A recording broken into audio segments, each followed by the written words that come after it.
This is MJ. I'm an author, I'm an artist, I'm an analyzer. Find all my work at mjmunoz.com. Prepare yourself for some off-the-cuff book talk as I tackle another middle grade book chapter by chapter. The Book of Three, Chapter 1, or Chapter 1 of the Book of Three, however I should say that, I don't know, was really good. I think probably the most interesting thing about it is that it's able to connect us with Taran as a character, show us maybe two sides of him. I was going to say something a little bit different, but probably show us at least two sides of him and give us a good enough understanding of his context, the context in which he exists at Caer Dallben, and also give us a snapshot of the country of Prydain and its mythic past, and the idea of perhaps what is the theme, which is that men need to take their destiny and their lives in their own hands and not wait for somebody to come along and save them or bring about the change that they need.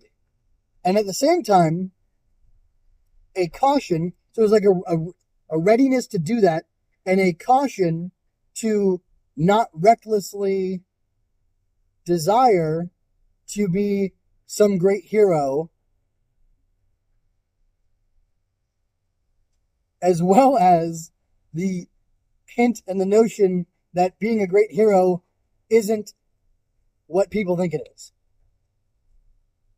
So I just said a lot there, and let me slow down and tell you that I think Taran is an excellent character to start with and to go on this journey with, because he is the quintessential boy playing at being a man, playing at being a great hero, and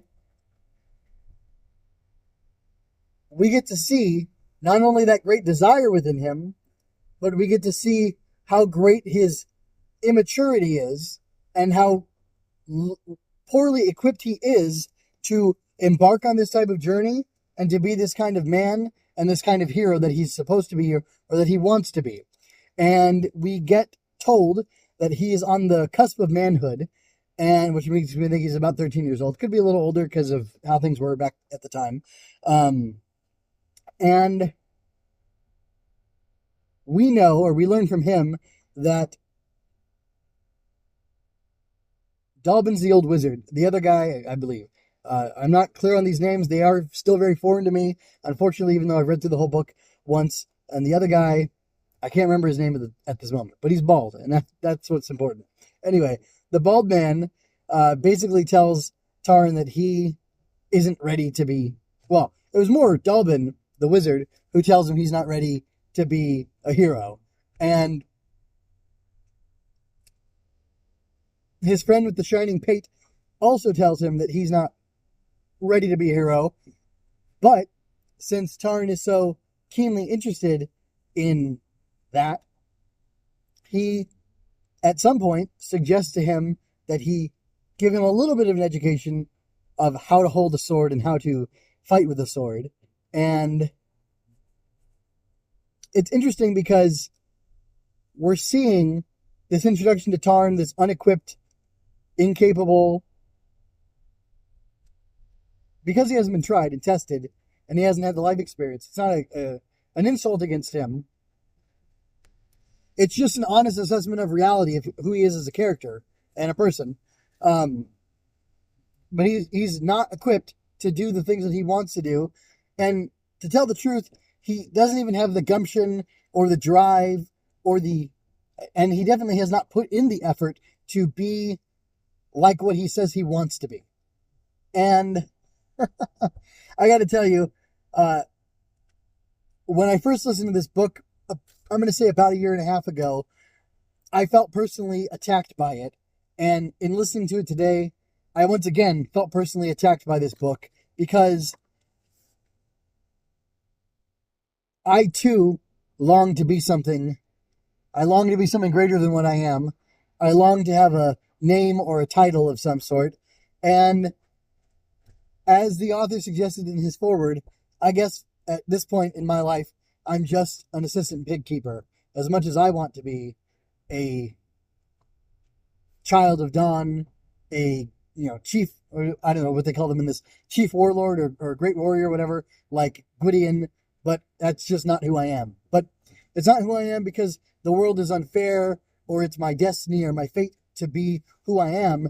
It's because I haven't really put in the work, and I'm still in the process, and I'm still developing. Now, that doesn't mean I'm not good at anything and I have no value. There's lots of things I'm good at, and there's lots of things that I do that are valuable, especially to my family. But there are things that I aspire to that I haven't reached, and I really haven't done enough to be able to say, this is who I am and this is what I've achieved.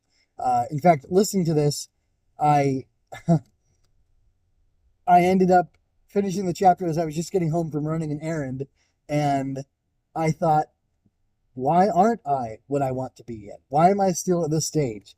Why, when I was listening to this originally, was I saying, I'm going to finish this book by X date, and that book isn't finished yet?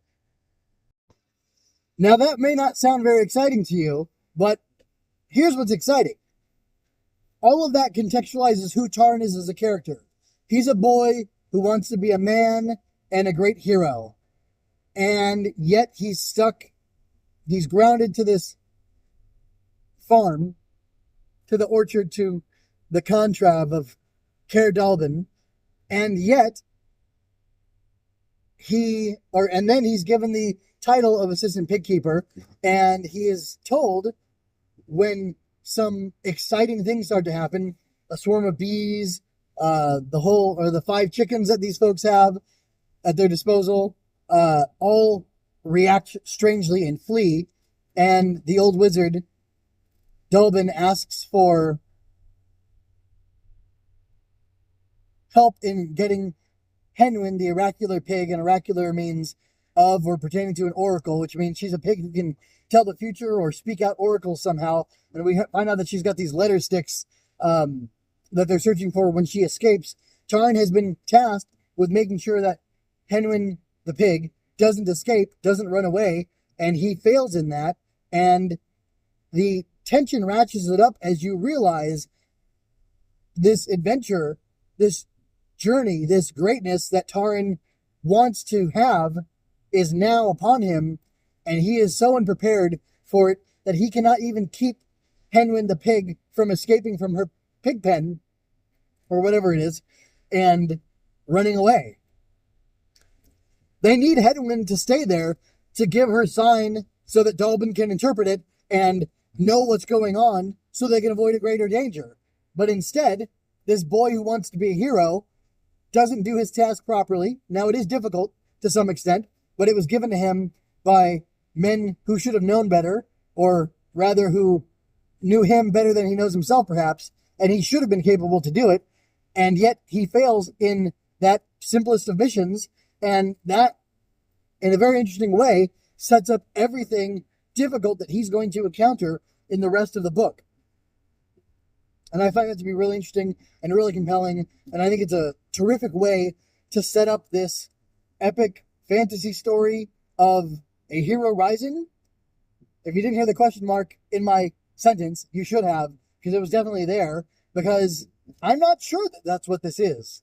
And I'm certainly not sure that that's what the Book of 3 is in and of itself. Perhaps that's what the whole Chronicles of Brydain is, but that's something to talk about in the future. So I hope you'll stick with me as I cover this book chapter by chapter. Again, I will be talking about this book, the Book of 3, the first of the 5 Chronicles of Brydain, week by week. It'll be the Friday release as long as things go well. With Heaven's help, every Friday will come out until I'm done with each of the books. And I'm very excited to do this. I think it's going to be a lot of fun. And I hope you join me on this journey. And I hope you enjoy this book as much as I do, as well as the others, because they're all rather terrific. I hope you enjoyed that. Please remember to like, share, subscribe. I invite you to comment, ask questions, and share your thoughts with me. It's always more fun when you're part of the conversation. Until next time, keep reading, be well, and do good things. Visit mjmunoz.com for more of my work and help me build up the Fortress Fiction.